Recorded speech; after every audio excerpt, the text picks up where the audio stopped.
নমস্কার স্যার।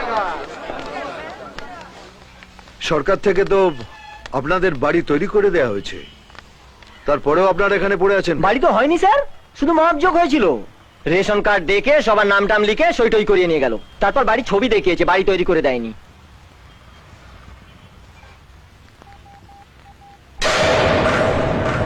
আবাসন মন্ত্রী, বাহ, 10টা নম্বর ডায়াল করতে হলো না, 5টাতেই হাজির। কি ব্যাপার?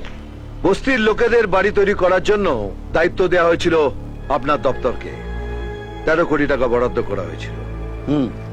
আপনার ফাইল বলছে টাকাটা খরচ হয়েছে, কিন্তু বস্তির চেহারা বলছে চেহারা ফেরেনি।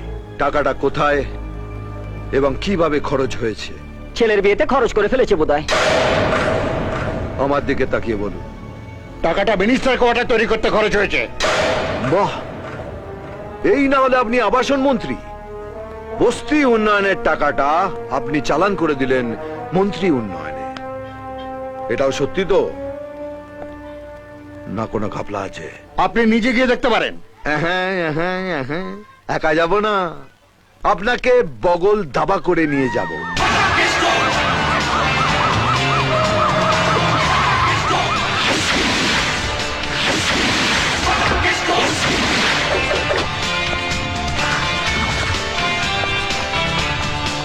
স্যার, স্যার, আপনি? ওগো, ওগো, শুনছো? দেখে যাও, দেখে যাও, কে এসেছে আমাদের বাড়িতে, দেখে যাও। আপনাকে তো আমি কোনোদিন বিধানসভায় দেখিনি। আপনি কিসের মন্ত্রী? আমি মন্ত্রী হবো কেন স্যার? আমি হলাম কি ওই খাদ্যমন্ত্রীর রিলেটিভ। ওনার স্ত্রীর ভগ্নিপতির ছোট বোনের ননদের হাজবেন্ড।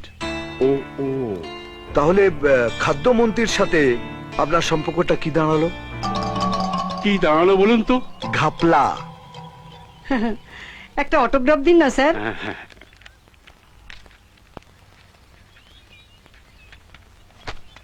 Thank you. হ্যাঁ,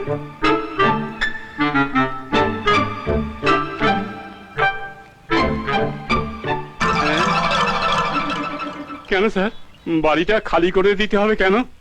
বাড়িটা তৈরি হয়েছে মন্ত্রীদের জন্য, তার স্ত্রীর ভগ্নিপতির ছোট বোনের ননদের হাজবেন্ড থাকবে না। Officer, yes sir. প্রত্যেক বাড়িতে পুলিশ নিয়ে গিয়ে চেক করুন, আর যেখানে এরকম ঘাপলা দেখবেন খাপলা মেরে তুলবেন। আর বস্তিতে কয়েকটা ট্রাক পাঠিয়ে দিন, ওরা যেন মালপত্র নিয়ে এখানে চলে আসে। ঠিক আছে স্যার। বাড়ি ছেড়ে দিলে আমরা কোথায় যাবো স্যার? বস্তির ঘরগুলো খালি হয়ে যাচ্ছে, যতদিন না কোনো ব্যবস্থা করে উঠতে পারছেন ওখানে গিয়েই থাকবেন। হ্যাঁ, আপনি স্বাস্থ্যমন্ত্রী আপনাকে হাওয়া খেয়ে ঘুরতে বলেছিল না? সেটা আর আপনার কপালে নেই, কারণ সরকার থেকে আপনাকে হাওয়া খাওয়ার জন্য যে গাড়িটা দেওয়া হয়েছিল সেটা তুলে নেওয়া হলো। তাহলে আমি দপ্তরে আসবো কি করে? ট্রামের বাসে চড়ে? আপনি জানেন আর ভগা জানে, আমি জানি না।